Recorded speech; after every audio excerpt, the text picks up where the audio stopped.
something like this happen, and how does it happen on such a massive scale? Well, thanks for having me on, Nicole. I appreciate the opportunity to update people on this. Brooke had mentioned CrowdStrike. CrowdStrike is a third-party company, a very well-known and well-respected company that makes cybersecurity software. Think antivirus in kind of regular man's terms. Folks have heard of McAfee and Symantec before. This is, a very high-level enterprise-grade antivirus software. And apparently, again, I don't have any reason to doubt what the CEO has said. They rolled out an update last night to Windows-based computers running CrowdStrike, and unfortunately, they were all quote brick. That's what we nerds call it when the machine won't reboot. You saw that blue screen of death on a lot of those screens. So, CrowdStrike has a gigantic footprint out in the market, and basically every Windows computer that's running that CrowdStrike antivirus software wouldn't reboot. That's why it's not more widespread. It's not a Microsoft issue. It's a CrowdStrike issue, if that makes sense. Well, it does make sense, Dave, but I guess my question after that is, if this update was sent out, wouldn't there have been troubleshooting done beforehand to prevent something like this from happening? Well, Nicole, that's the billion-dollar question today, because I think when you look at the amount of downtime this is causing, this is going to be, huge impact, probably one of the biggest cyber-related incidents we've seen. And again, I have no reason to believe it's anything other than what they said, just a software defect. But for what it's worth, I spent 25 years in the business as a software engineer. I can tell you I've rolled out bad software before. Again, this is a very well-respected company. It's hard for me to understand how this could have happened because of the nature of what they do in general, and the fact that their software, once it's installed in your environment, can cause this kind of problem. So, it again appears to be just some kind of mistake. But you're asking the right question. How can this happen? And that's my concern for CrowdStrike. I mean, people are going to lose confidence in the software. I would be hard pressed to want to go forward with them as a vendor after this, because how can they assure me it won't happen again? Right. I mean, we're talking 911 call centers, we're talking airlines. I mean, and Yeah. globally, this is so extremely massive. So, Dave, experts have say that the cause has been found. Whether or not there was troubleshooting done beforehand, the fix has been deployed. So what does that really mean? How is this fixed, and how long is it potentially going to take to get everything back online? Well, this is the big part of the problem. Normally, if you work with a company like Intrust, we'd have software that would let us remotely access your computers to deal with something like this.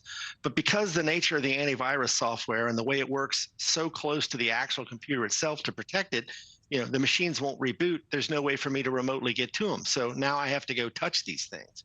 CrowdStrike pretty quickly solved the problem and put out instructions for how to solve it.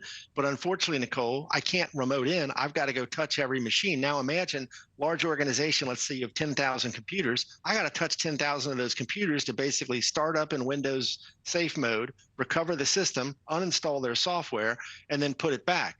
So if it took me, let's just say 1 minute per computer, which is a very unrealistic estimate, that's 10,000 minutes just to make them work again. And that's why we're seeing so much chaos around this.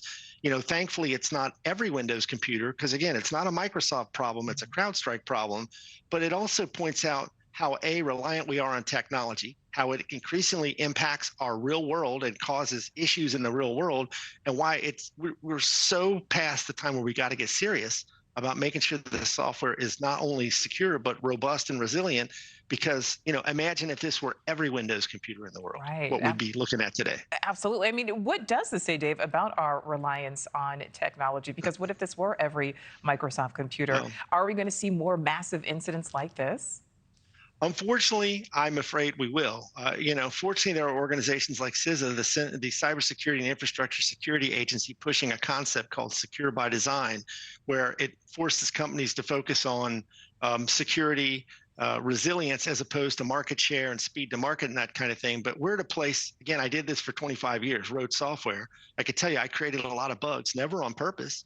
We just got to get serious about this. And my concern is, imagine if a nation state actor like China were to get access to CrowdStrike or another major third-party vendor, or even Microsoft or Oracle or someone, and could plant a backdoor in there where they could just set this off whenever they wanted.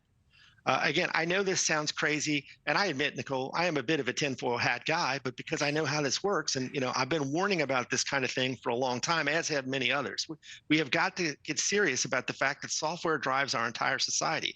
It's in our cars, it's in our TVs, it's in our coffee makers. And we've got to make sure that this kind of thing can't happen again, or we're going to be in big trouble. Right. And, and Dave, to be fair, I mean, it doesn't sound crazy when, on Wednesday or, even yesterday morning when we woke up, we would have never thought something like this could happen. And now here we are with this global outage that we have seen. So thank you for watching. Go to newsnationnow.com to find News Nation on your television provider. And don't forget to click the red subscribe button below to get more of News Nation's fact-driven, unbiased coverage.